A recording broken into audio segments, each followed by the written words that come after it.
What is up, YouTube? My name is Trinity, and welcome to my channel, or welcome back if you've been here before, and happy Shark Week. Since I started doing spooky content on my channel, I have always wanted to do a video in honor of Shark Week. I have loved Shark Week and all of its programming since I was a kid, and I mean, hell, I love it now. I don't know why I'm saying I loved it when I was a kid. But I always really enjoyed Shark Week just because I think sharks are fascinating. They predated the dinosaurs. They're important for the environment. Their behaviors are just really cool and interesting, and there's such a variety of them. Longtime viewers also know that at the same time as I love the oceans, they terrify me. I am fairly sure that I have some form of thalassophobia. For those of you that don't know what that is, it is a fear of deep bodies of water, though the exact fear itself varies from person to person. For me, I don't like bodies of water where I can't see the bottom, and I don't like being so far away from shore that I cannot see it. And it's definitely a combination of just the emptiness that's there. Like, I don't like the idea of potentially being miles and miles away from another living thing in the ocean, which is very possible. The ocean, while it's full of life, it's also very empty at the same time. At the same time, though, there's definitely stuff down there that we do not know about and we may never know about. If we are going to find cryptids and prove their existence, I 100% believe they're going to be in the ocean. So today I'm going to be talking to you about different shark cryptids. The first shark cryptid that I'm going to be talking to you guys about today is El Demonio Negro, or the Black Demon. Now, this shark is an absolute monster that fishermen often sight off of the coast of the Baja California coast of Mexico. It's said to have the general shape of a great white, though with a much larger tail and black skin instead of the counter shading that normal great whites have. Along with this, its reported lengths are between 20 to 60 feet long. For reference, the largest known great white shark, her name is Deep Blue, is 20 feet long. On average, males get between 11 to 13 feet, where females are a little bigger. They're between 15 and 16 feet. So Deep Blue is monstrous. This thing would be in a complete league of its own. One of the most famous sightings of this cryptid occurred in 2008 when an American sport fisherman named Eric Mack claimed that he saw a 50-foot-long black shark with a gigantic tail that stuck 5 feet out of the water. And it began bumping and nudging his boat, but luckily for him, it decided to dive down to the depths instead of potentially attacking. Next, we are going to be talking about the Cyclops shark that was found in 2011. This sighting occurred when Enrique Lucerio Leon, a fisherman, pulled in a pregnant dusky shark into his boat. He was also near the Baja California coast around Jacques Cousteau Island. When he dissected the shark, he found 10 embryos inside, 9 of which looked completely normal. However, the 10th one was very strange to say the least. The 10th embryo was about 22 inches long, and it was much smaller than its siblings. It was very pale in color, and it had a single large eye in the front of its face, which was very flattened, so it gave it a very unsettling human-like appearance. Photos of this creature were uploaded online, and people called a hoax because it just looked so strange and out there. But Enrique, wanting to prove that he was not a liar, went to National Geographic. And researchers determined that this embryo was real. They determined that this shark pup had developed a very rare genetic condition called cyclopia, which is present in many species of animals, including humans. Unfortunately, the shark pup, if the mother had survived, it probably wouldn't have survived long. If it was born living, it might have just been a stillborn regardless. But just imagine for a second how terrifying that would be if this pup was able to survive this genetic condition, and a decade later you go to the beach and you see this pale cyclops-looking shark swimming at you. Next, we are going to be talking about the Malpelo monster, also known as Bongo or El Monstro.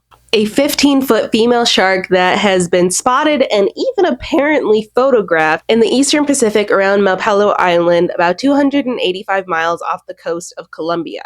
It apparently has large eyes, a dorsal fin placed directly over its pectoral fins, and prefers cold, deep waters, about a depth of 160 feet. A Colombian marine biologist and environmentalist named Sandra Basuto made it her mission to discover what this creature was when she allegedly came face to face with it on a typical dive in 2001. Because she is a biologist that is native to the area where she spotted this creature, this makes me believe that it is something out of the ordinary. Her search for this creature was apparently recorded in a documentary where she faced harsh weather conditions that apparently blocked off where she believed this creature resided, as well as pirates attempting to hijack her ship. If I am able to find the name of this documentary, I will definitely show it on screen, and I personally am going to watch it because it sounds like such an exciting watch. Some believe that the Malpelo monster is a large specimen of a sand tiger shark. They reach about 10.5 feet in length. However, their dorsal fin is placed lower down on their back than this creature, whereas I said earlier, its dorsal fin is said to be right above its pectoral fins. Another theory is that it's a small-toothed sand tiger shark, which is about 13 feet in length, so a little bit bigger. However, they have smaller eyes. Sandra Basuto herself theorizes that it may be an unknown subspecies or species of sand tiger shark. Next are the ones I've been most excited to talk about because we are going to be talking about the giant goblin sharks. I love goblin sharks so much. They're so weird and just so out there. They can shoot out their jaws to catch their prey. If you've never seen one, you're about to see a lot of pictures of them. I just think they're so awesome and just so out of the ordinary. I love deep sea shit. Now, these are thought to be mid-sized sharks, reaching about 12.5 feet. However, if the sizes of these specimens I'm about to tell you about are true, that blows this estimate out of the water. The first specimen was caught in the year 2000 in the Gulf of Mexico and pulled from a depth of over 3,000 feet. While not directly measured, analysis of photos taken of this creature put its length between 17.5 feet and 20 feet long. In 2014, another specimen of a female goblin shark was pulled up, also from the Gulf of Mexico, from about 1,600 feet.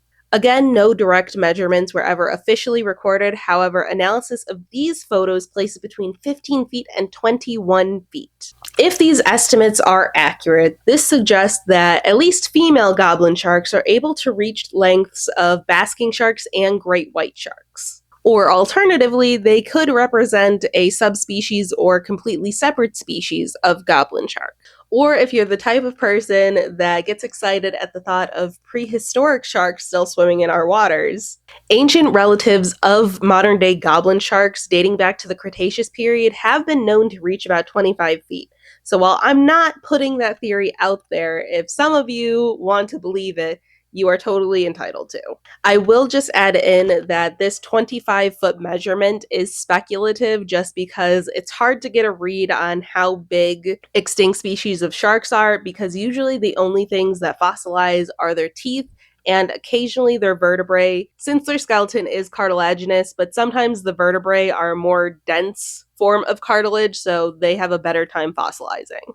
Now to address the giant ancient shark in the room, Megalodon, and why it is not still among us. First and foremost, I am not saying this to yuck anyone's yum. If it makes the world feel like a more exciting, whimsical place to think that there is a gigantic shark still roaming our oceans, I am not going to fault you for that, because that is the exact reason why I love cryptids so much. However, I'm a person that does heavily rely on science when I'm looking into outlandish claims like this, not only because I have a degree in zoology, but because I feel like once we eliminate the more rational, reasonable explanations and we still can't come to a conclusion, that gives more credence to the crazier ideas out there, and it makes the impossible seem a little more possible, if you know what I mean. Now, Otodus megalodon is an extinct species of mackerel sharks, so it's related to modern-day great white sharks and mako sharks. Previously, it was believed that great white sharks were their closest living relatives or even their direct descendants. However, they are more likely closer to mako sharks. They went extinct between 23 million years ago and 3.6 million years ago. The main reasons would have been global cooling, which increased the amount of glaciers, and ice, which dropped the sea levels. This global cooling would have also caused them to increase their metabolic intake just because being warm-blooded animals, in order to stay active, they would need to consume more calories. Now, there are a few popular talking points as to why people believe it's possible for Megalodon to still be around, and I'm going to cover a few of those, though I'm not going to go very into depth because that's not really what I want this video to be about. But I do recommend Ben G. Thomas. He has made an awesome video about why Megalodon is no longer still with us, and actually, a few hours before I recorded this, I assume in honor of Shark Week, he also released a video talking about the appearance of Megalodon. So I will definitely link those somewhere in this video. Now, the first reason that people usually give of Megalodon's potential continued existence is that we found an ancient fish that disappeared from the fossil record for a very, very long time, I believe in the 1930s or 40s. You guys know what I'm talking about, the coelacanth. However, comparing a deep sea fish to a gigantic cartilaginous fish that had a very different environment and lifestyle, it's like comparing apples to oranges. The coelacanth lived in the deep sea like it does today, which is a generally stable environment. That doesn't mean there's no changes, that it's exactly how it was, but they're going to be much more gradual, which gives animals much more time to evolve and adapt to the changes. Whereas the global cooling and everything, they happened pretty rapidly. And for Megalodon, which a lot of people say just transitioned to living in the deep sea, that would mean they would have to change their hunting styles, they would have to change their prey species, they would have to change so much about themselves in such a small amount of time. I know millions of years does not seem like a small amount of time, but evolutionarily it is. Also, with them living in deeper waters, it would also be cooler down there, an issue that they would have run into with global cooling, meaning megalodons today, if they live in the deep sea, they'd have to be eating even more. And we'd be seeing evidence of this predation in our modern day whales. We have found whale vertebrae with fossilized megalodon teeth still stuck in them.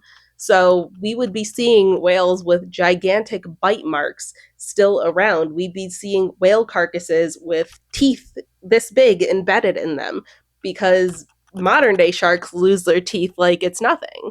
Another point is the alleged fresh megalodon teeth that have been found, though these teeth are usually encased in a material called manganese dioxide.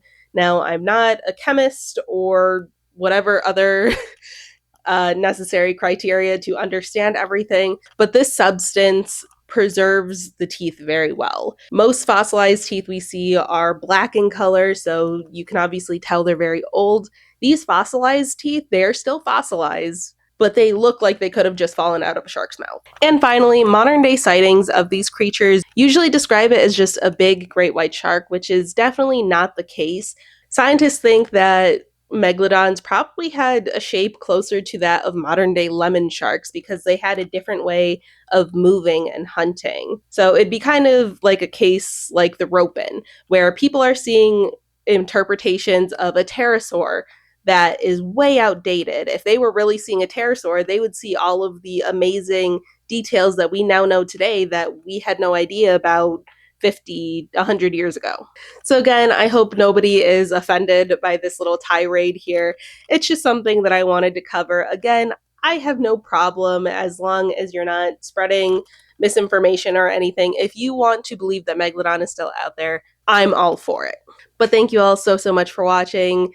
I hope you enjoyed this video, and I hope you are going to enjoy the rest of Shark Week. I love you guys so much. If you enjoyed this video, be sure to like, comment, and subscribe. Comment down below what your favorite shark is, because just like dinosaurs, everyone has a favorite shark, and I'd love to chat with you about it. If you're not subscribed, please hit that subscribe button and click the notification bell so you'll be notified anytime I upload. You'll especially want that when I finally upload my 500 subscriber special, even though we are now past that by a few subscribers. Thank you so much.